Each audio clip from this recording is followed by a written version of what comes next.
All right, welcome everyone. Today we are going to break down Malaysia's master plan for managing a public health crisis. Now, this isn't just theory. This is the strategic blueprint you absolutely need to get your head around if you want to ace your exams on disaster management. You might think so, right? I mean, you watch the news and it can look like just pure, unpredictable chaos. But what you don't see behind the scenes is a highly structured system that's designed specifically to bring order to that chaos. Okay, so let's dive into this blueprint. And look, forget just memorizing a bunch of random facts. To really understand this, to really nail it, you have to start with the two core philosophies that are the bedrock of the entire system. So, modern disaster management isn't about having, 1,000 different plans for 1,000 different disasters. That would be completely inefficient. Instead, it's all about a flexible, strategic mindset built on two really powerful, interconnected ideas. Now, this is where it gets really interesting, how these two ideas lock together. First, you've got the all hazards approach.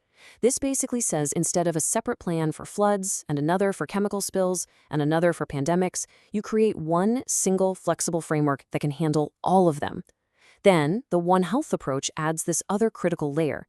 It recognizes that you can't separate human, animal, and environmental health. Just think about the Nipah virus outbreak.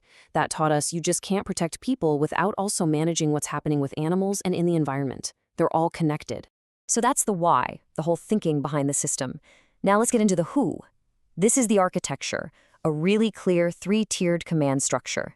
It's designed so that everyone knows exactly what their role is when a crisis hits, all the way from the capital right down to the people on the ground.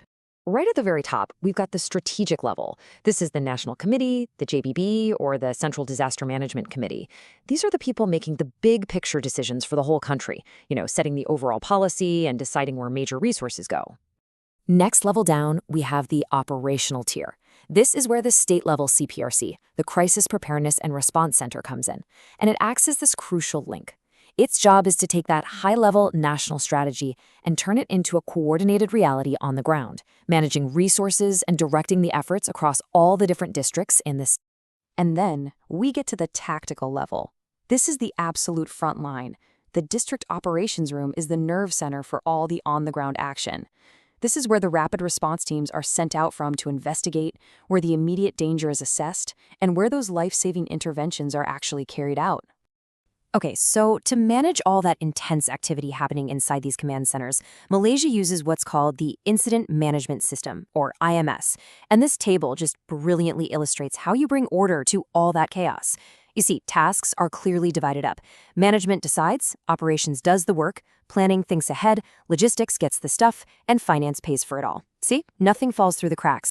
So with that command architecture in place, that's kind of like the hardware. We now need an operating system to run on it. And that system is the four-phase emergency management cycle. This is the how and the when of crisis management. You have got to understand this cycle. It shows that disaster management isn't just a one-off reaction when things go bad. No, it's a continuous process, where each phase flows logically into the next. Let's break each one of them down. First up, prevention and mitigation. This is everything we do before a disaster even strikes to try and reduce the risk. So we're talking about things like mapping out all the flood-prone areas in Kelantan, using disease surveillance systems like the e-notification portal to spot outbreaks early, or, say, monitoring the air pollutant index during hay season. All right, next is preparedness. Now, if mitigation is about reducing the risk, preparedness is about building up our ability to respond when a crisis happens anyway. This is where we stockpile personal protective equipment, we run drills like a full hospital evacuation before the monsoon season hits, and we plan for medical surge capacity, which is basically asking, how are we going to handle a sudden flood of patients? So when an event actually happens, the response is triggered.